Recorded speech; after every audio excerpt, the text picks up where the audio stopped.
Hell, hey Jared, what are you doing in my office? I wandered in here, man. Well, I'm glad you came by. I'm all geared up for your arrival. What do you got? I'm ready to talk about Sega's most famous console. Look at that. The Sega Game Gear. Look at that beauty. I know. I don't think this one works, to be honest. I've got Turn down for a second. I've got batter up baseball in there. That's good. But yeah, so that's what we're here to talk about today, right?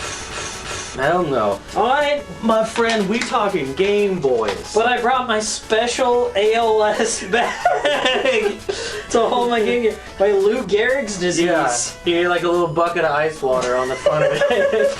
Oh my gosh. Oh man. This looks like, honestly, somebody's vape kit. So you came to talk Game Boy? Well, that's great. I'm already ready. I brought my...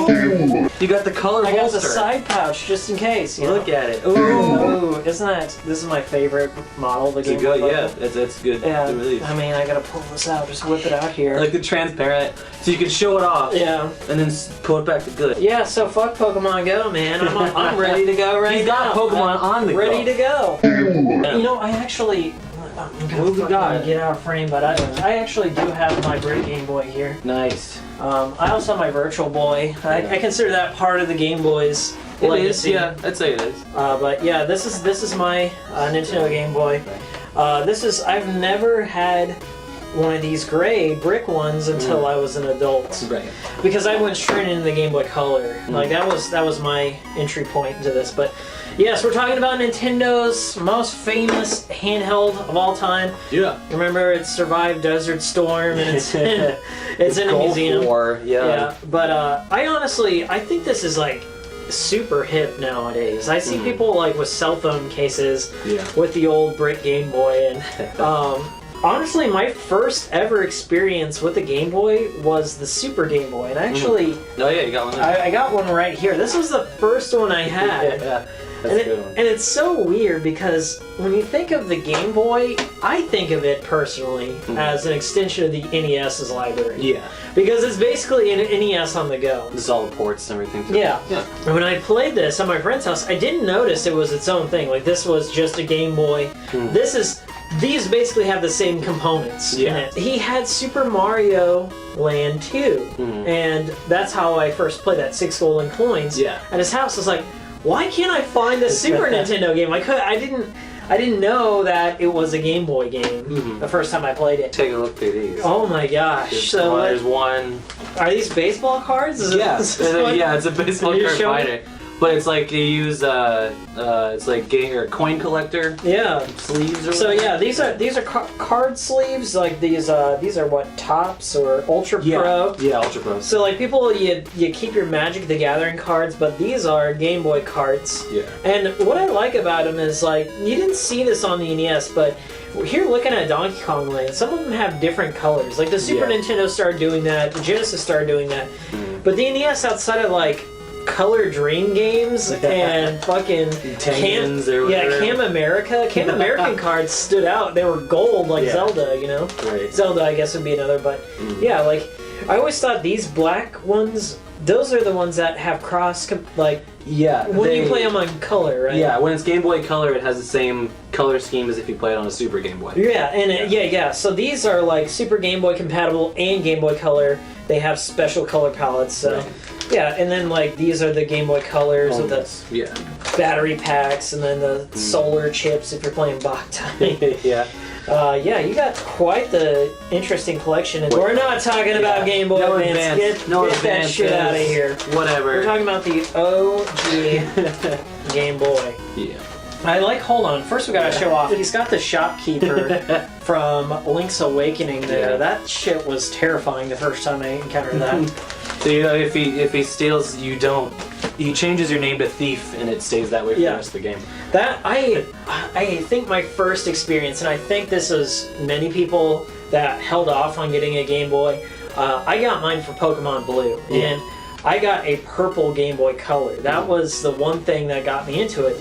And I think it was a good time because it was like, if you look at the back of this one, the Game Boy, the regular one had 4 AA batteries. It's not as bad as the Game Gear, but the Game Boy Color got its power down nicely, and those lasted a while. You could probably, for 2 batteries, you could last at least 20-30 hours of solid playtime. Yeah, super long. Oh, holy shit. So he's got the Game Boy Horror. That's from Luigi's Mansion. He got a custom faceplate. That's this was my, because this is the first one I got. So Yeah. I've had this since 1997. This is the lime one. This is my brother's. That's a good one. I like it too. Like, the color schemes are really cool. Like, I also, I recently bought this one.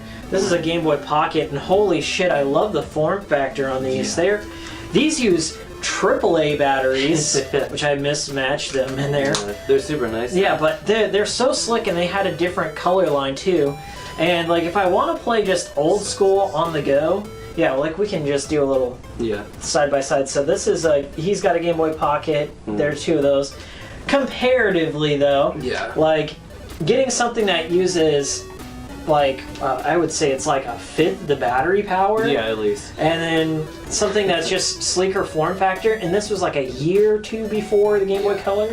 Yeah. So yeah, I mean, I would say Game Boy to Game Boy Color is all one Up generation. to Advance, Even if Advance is more like its own thing. I think. One of the most underrated systems as far as collecting is concerned. Yeah.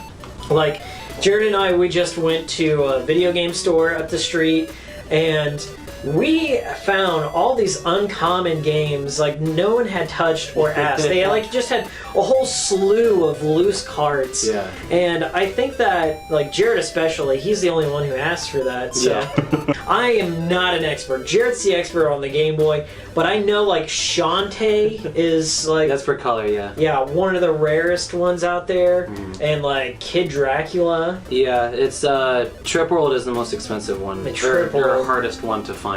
Now, did that ever come out in the U.S.? No, it didn't. There was weirdly enough, there's a German version and Japanese. Okay. Yeah, I guess the German version is way more common for some reason, but yeah, the Japanese version of Trip World was Amazing Penguin.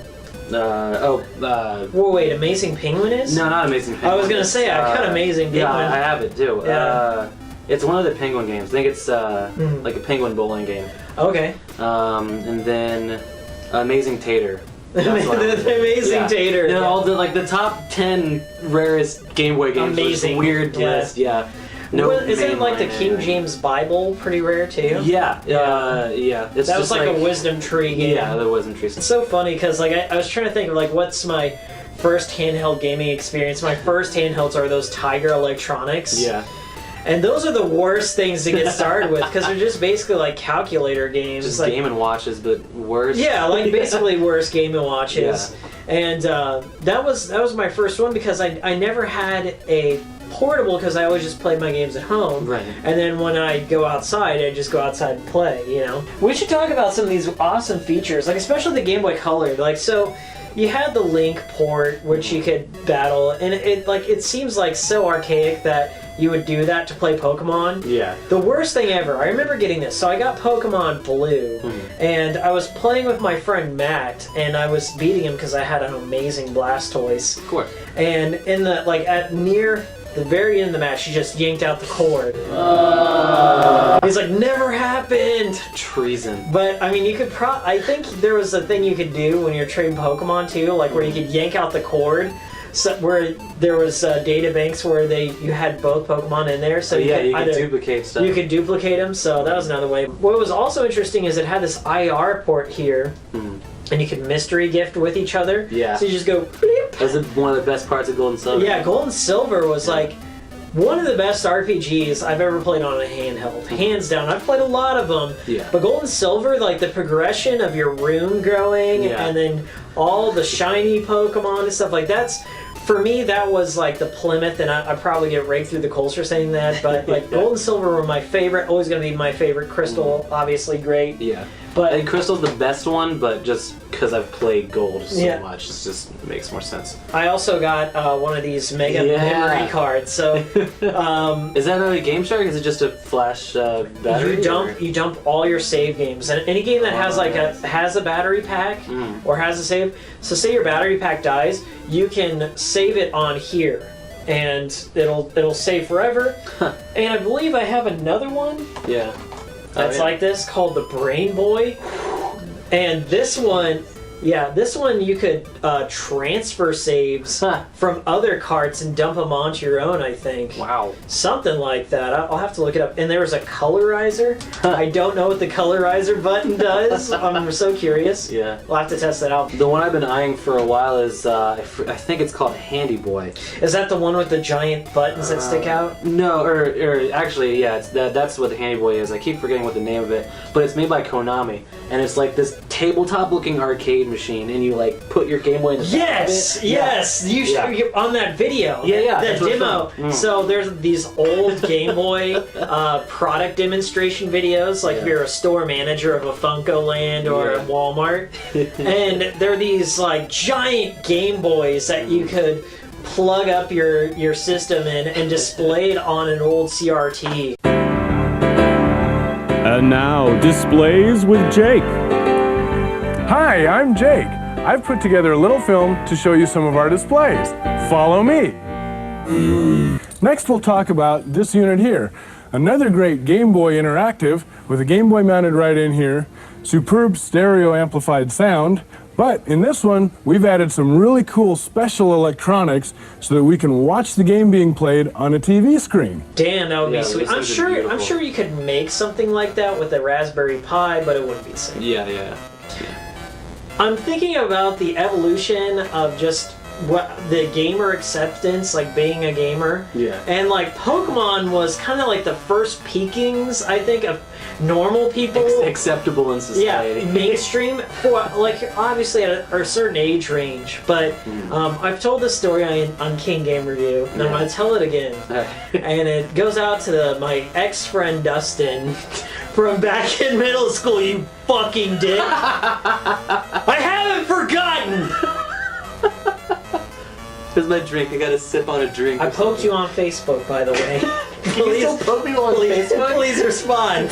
This was the thing. So I had an older friend named Dustin, and he's the one who got me into both anime and he got me into Pokemon. Like, I honestly, when older cool kids do stuff, you want to do stuff. So like Pokemon was the thing, and they were trading fucking cards, and they had like all the different versions, and like it was one of those things like where it just happened, and it seemed like it happened overnight, and then like everyone started bringing it up, and I felt like I was behind on the trend. Like that episode of Chim Pokemon, remember? Yeah. That's how I felt. Like fucking Kyle gets into it like a little bit later. They're like, oh, that's still last Chim. Yeah, we moved on from that shit. I got you. Yeah. He had all the tapes of all the Pokemon VHS episodes. Took me to go see that movie of it. Like, we were so hyping it. We get into middle school, and I just entered the 6th grade, and he's like in the 7th grade. And I was like, I just, like a regular conversation, like, hey man, you want to come over tonight and play Pokemon? He's like, I don't play Pokemon. That's baby. That's Digimon now. No, he's like, I don't know what you're talking about. That stuff's gay. And I was like, is he telling me he's gay? Because I know he loves that shit. Like, he's really into that. And I was like, okay. So I was like, but what? I was like, but I was over at your house. We were just playing it the other. It's like, shh, don't fucking say that. And I was so just sad because that was like the first time I was like, here we have like this whole nation of people secretly playing Pokemon. It's like being in the closet. It's like not cool anymore. Yeah, like there should be a support group for these people somewhere. And now, like, I'm pissed off because, like, when you're a gamer and you've been hiding this, it's hard to hide this, okay? But when you meet somebody else, it's like being, like, hiding from the Gestapo. Like, you have, like, your own smoke signals and fucking code talk. When I met David, David, we're just on the same wavelength. Like, yes, I know what you're talking about. The Neo Geo, yes, okay?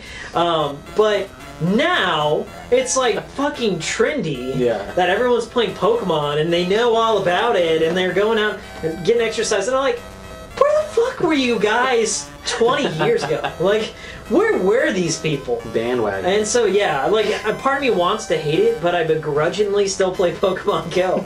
And I was just like, man, they missed out on so much good shit when it was a real game.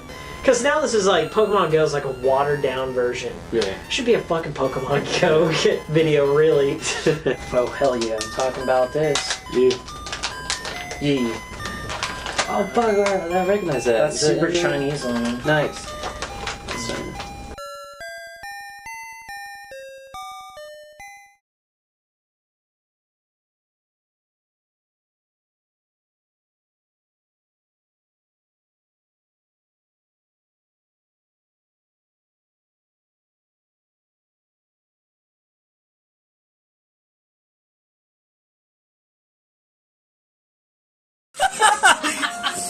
What's your father's first name? I don't know, E.T.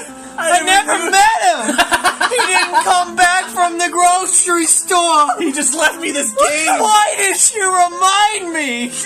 What's Dad's first name? I was artificially inseminated to a lesbian couple. You fucking sexist.